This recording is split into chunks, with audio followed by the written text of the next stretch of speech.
Hello friends, कैसे हैं आप लोग। मुझे उम्मीद है कि आप लोग स्वस्थ होंगे और मस्त होंगे।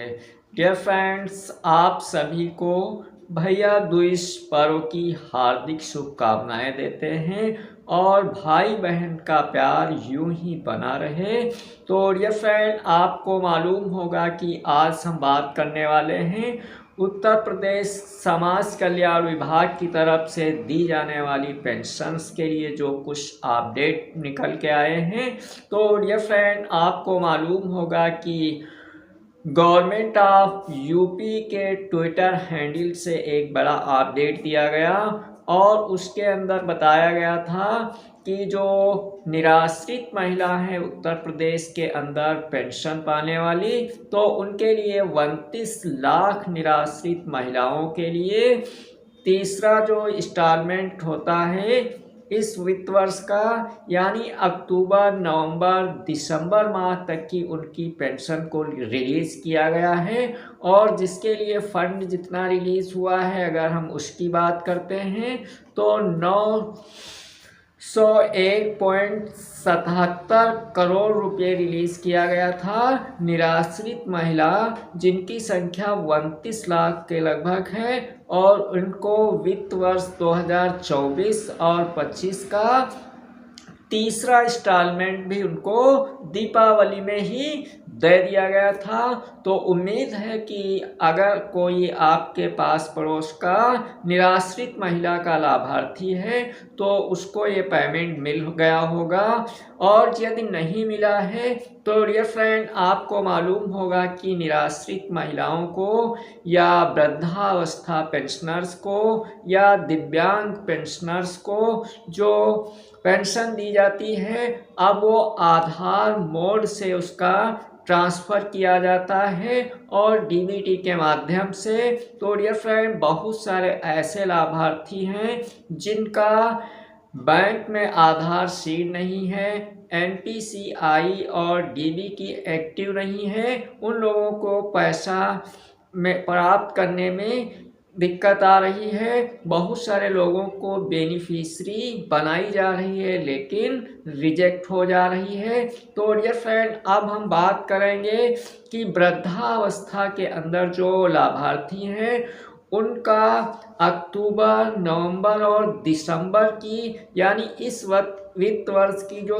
तीसरा इंस्टॉलमेंट होना है वो कब तक हो सकता है।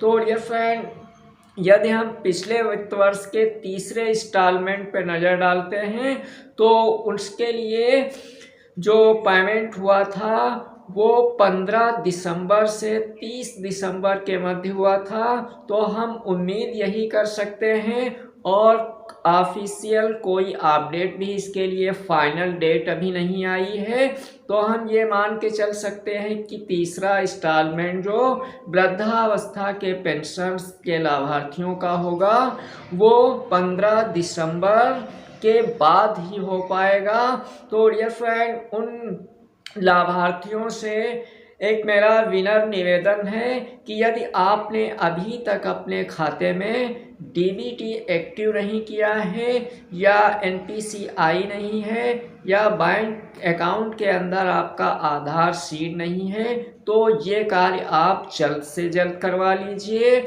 और साथ में काफ़ी समय से अगर आपका केवाईसी का कार्य नहीं हुआ है तो समाज कल्याण का एकीकृत पोर्टल पे जाकर के आप वहां से इस कार्य को भी करवा सकते हैं या सीएससी सेंटर पे जाकर के ये कार्य कर सकते हैं। तो डियर फ्रेंड, आपको मालूम होगा कि इसी प्रकार से जो वृद्धावस्था के बहुत सारे लाभार्थी हैं जिनको सेकेंड इंस्टॉलमेंट का पैसा मिल गया है, यानी जुलाई अगस्त सितंबर माह का जो पेमेंट था वो उनको मिल गया है, लेकिन बहुत सारे स्कीम कोड वाले ऐसे भी लाभार्थी हैं जिनको नहीं भी प्राप्त हुआ है।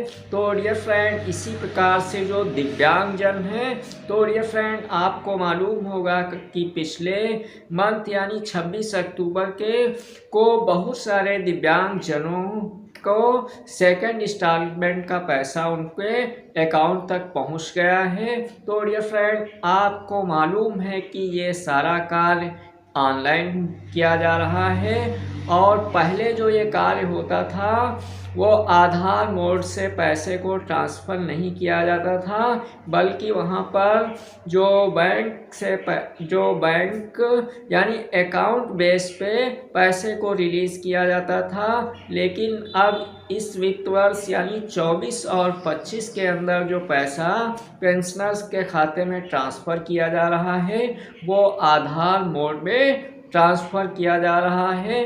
तो आपके लिए जो हमने बताया है कि आपका अकाउंट जो है आधार से सीड होना चाहिए और डीबीटी एक्टिव होना चाहिए, एनपीसीआई होना चाहिए, तभी आपको पैसा प्राप्त होगा।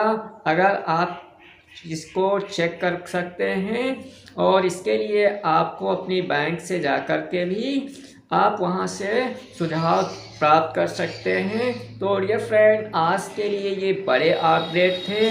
मेरे द्वारा दिया गया अपडेट आपको पसंद आए तो एक लाइक करना होगा। चैनल पे अभी तक नए हैं तो चैनल को सब्सक्राइब अवश्य कर लेना, ताकि इसी तरह की हर एक अपडेट हम आप तक पहुंचा सकें और आप नई नई जानकारी से अवगत होते रहें। वीडियो देखने के लिए बहुत बहुत धन्यवाद। जय हिंद, जय भारत।